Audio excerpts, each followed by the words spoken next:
तुम्हारे पास ये पाँव है जिससे तुम चल पा रहे हो, तुम्हारे पास ये मुख है जिससे तुम बोल पा रहे हो, तुम्हारे पास ये केस है जिनसे तुम अपनी सुंदरता बिखेर पा रहे हो, तुम्हारे पास ये कान है जिनमें तुम बालियां धारण कर पा रहे हो।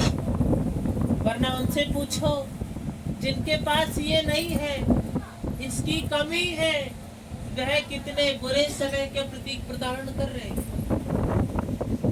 तो तुम बड़े सौभाग्यशाली हो, तुम में किसी चीज की कमी नहीं, तुम्हारे पास सब कुछ है, तुम उसका प्रयोग नहीं कर रहे हो, तुम उसका प्रयोग नहीं कर रहे, तुम उसका प्रयोग करो, उसको जानो, उसको समझो कि परमात्मा की लीला कैसे होती है।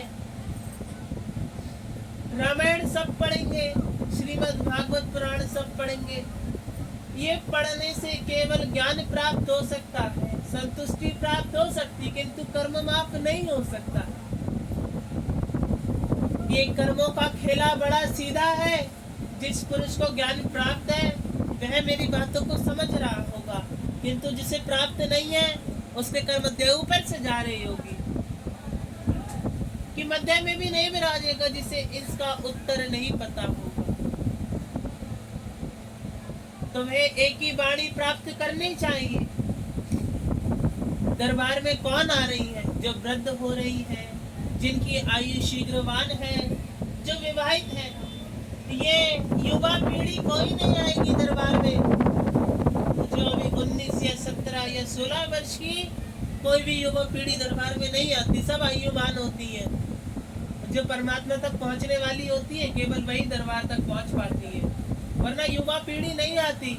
और जबकि दरबार का कर्तव्य है कि युवा पीढ़ी को आना चाहिए, क्योंकि जीवन तो अब इन्हें व्यतीत करना है। तुमने तो जीवन बिता लिया, तुम्हारा तो विवाह हो गया, किंतु इस दरबार में तुम्हें अपनी नौजवान संतानों को लाना चाहिए, जो अब अपना जीवन बिताएंगी, अपने परम जीवन सुख की शुभारंभ करेंगी, अपना स्वयंवर चुनेंगी या चुनेंगे, जो भी है उन्हें आना चाहिए, परम ज्ञान प्राप्त करना चाहिए। कि आज के समय में गृहस्थी बड़ी टूट रही है।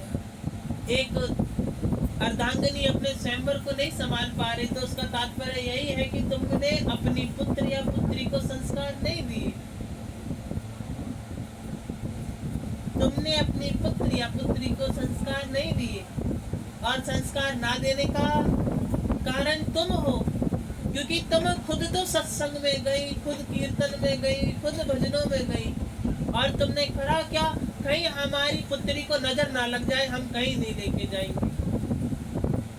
तुम एक बात बताओ, जब तुम उस परमात्मा की नजर में हो तो उसकी नजर के अलावा और किसी की नजर नहीं लग सकती। ये तुम्हारा वहम है। यदि उसके मस्तिष्क में पीड़ा हो रही होगी, हाय मेरी पुत्री को नजर ढह गई, यदि उसके पेट में दर्द हो रहा होगा, हाय मेरी पुत्री को नजर ढह गई, ये वहम होना पड़ेगा तुम्हें।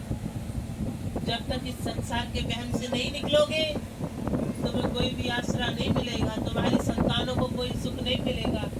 जब तुम्हारी संतान 7 से 8 वर्ष की आयु की थी, तब तुम दरबार में आकर के कह रहे थे कि हम दरबार में नहीं ले जाएंगे देवी, वो आना नहीं चाहता है। 7 से 8 वर्ष का पुत्र या पुत्री तुम्हारी इतनी जल्दी ही अनसुनी करने लगी। कैसे संस्कार है तुम्हारे? तुम अपनी एक संतान को नहीं संभाल पाए, यही सबसे बड़ी भूल है। अपनी संतानों को ज्ञान दो, थोड़ा शक्ति ढाओ उनके ऊपर। शक्ति ढाने के बाद कहो, चाहे तुम वहां दरबार में जाकर के बैठे रहना, किंतु तुम्हें जाना पड़ेगा, क्योंकि जहां सकारात्मक ऊर्जा का प्रमाण होता है, वहां से तनिक भर की सही किंतु बुद्धि पर असर अवश्य पड़ेगा। अपने नौजवान संतानों को भेजो, जिनकी आयु बीत चुकी है, वह दरबार में आ रहे हैं, बहुत अच्छी बात है, परमात्मा की शरण प्राप्त कर रहे हैं। किंतु यदि आज के समय में परम ज्ञान किसी को पाना है तो वह युवा पीढ़ी को पाना चाहिए, क्योंकि युवा पीढ़ी का कर्तव्य है अब वह अपना जीवन व्यतीत करेंगी, अपना पार ब्रह्म को स्वीकार करेंगी, अपना खुद का एक गृहस्थ बनाएंगी, अपनी संतानों को उजागर करेंगी। तो इस दरबार में उन्हें पहले आना चाहिए।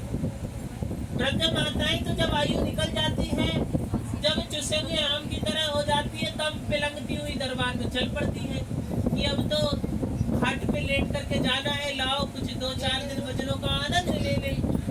ये सबसे गलत कार्य है। ये आपकी भूल है।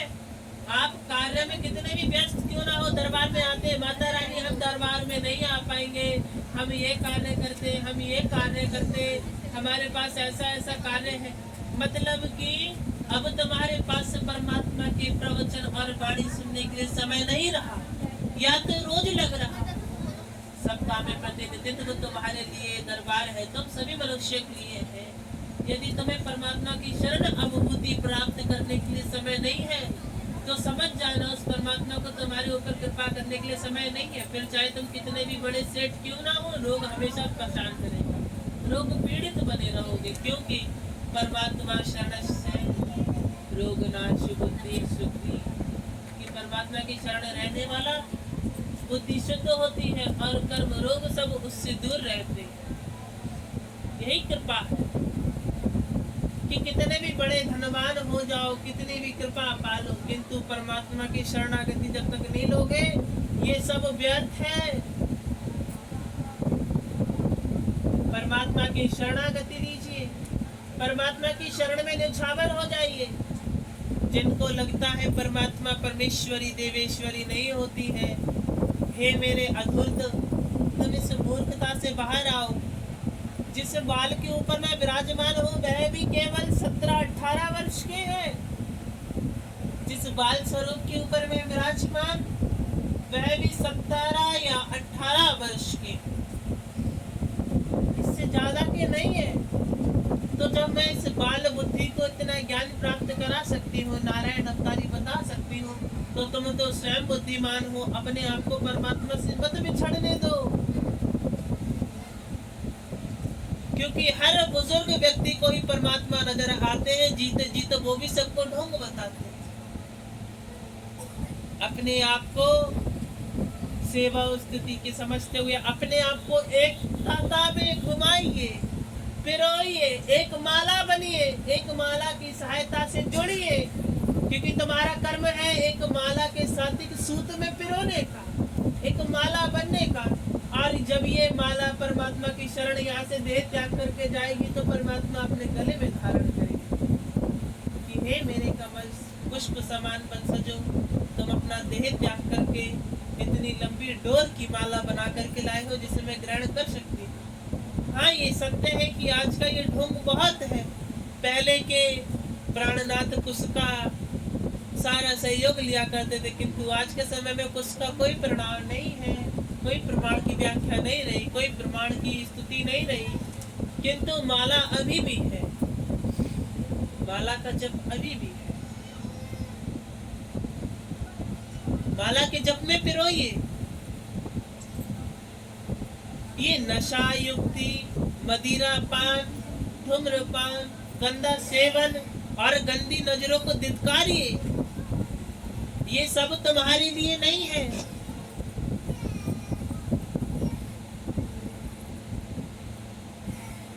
तुम ये गलत काम करके अपने आप को पाप के भागीदारी बनाते। बोले हाँ, देवी देवता कुछ नहीं होते हैं, देखो इतने गलत गलत काम करो तब भी सुख प्राप्त हो रहा है। अच्छा, तुम्हारे पास क्या प्रमाण है कि देवी देवता नहीं होते हैं? अच्छा चलो, मैंने माना कि देवी देवता नहीं होते, तुम मुझे एक प्रमाण बता दो कि ये परछाई हमारे चरणों से क्यों बंधी रहती है। ये परछाई का कहीं तो तोड़ होना चाहिए। जब तुम एक प्रमाण को नहीं दर्शा सकते तो तुम अपनी वाणी से ये भी नहीं कह सकते कि परमात्मा निरंतर रूपी सृष्टि पर कृपा नहीं कर रहे हैं। ऐसा नहीं है। जब ये परछाई हमारे देह से चिपक गई है और ये तब तक साथ नहीं छोड़ती, हमारी आत्मा साथ छोड़ देगी, किंतु ये परछाई हमारा साथ नहीं छोड़ेगी। और ये परछाई ही परमात्मा है यदि ध्यान दिया जाए, जिसने हमारा जन्म लेने के बाद से जन्मांतरण होने के बाद भी साथ नहीं छोड़ा, हमारे कंकाल की भी परछाई बनती रहे। इससे ज्यादा दयालु कौन हो सकता है? यदि तुम्हें विश्वास करना ही है तो एक मृत शरीर की व्याख्या से करना। जीते जी तभी तुम्हें कोई विश्वास नहीं दिलाएगा, तुम्हारा धन लूट करके जाएगा। मैं तुम्हें ये विश्वास दिला रही हूँ एक देवी होने के नाते।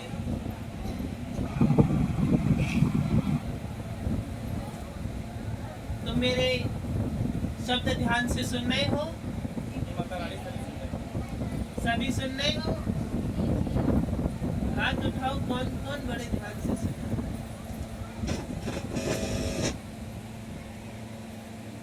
सीधे उठाओ, टेढ़े नहीं।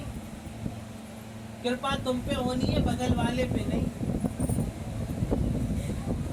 पता चले तुम्हारे हाथ टेढ़े रह गए, जो तुम्हारे मिलने को था वो इसे मिल जाएगा।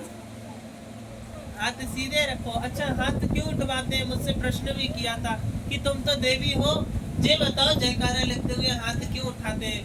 बोले भीड़ भाड़ में तुम्हारी मुंडी तो नजर आती नहीं, जो हाथ देख के समझ जाते हैं अच्छा फलाने की बहू बैठी हुई है, इसकी कृपा कर देना। हंसी कर रहे थे, बता देंगे अभी इसका उत्तर। इसका प्रमुख प्रमाण ये है कि जब देवी देवता निरंतर कृपा करते हैं, हम तो अभी मानव तन में है, जैसे विग्रह हुआ, किसी मंदिर का विग्रह हुआ परमात्मा की शिला के सामने, तब हम हाथ उठा करके कहते हैं कि श्री राधे वृंदावन बिहारी लाल की जय।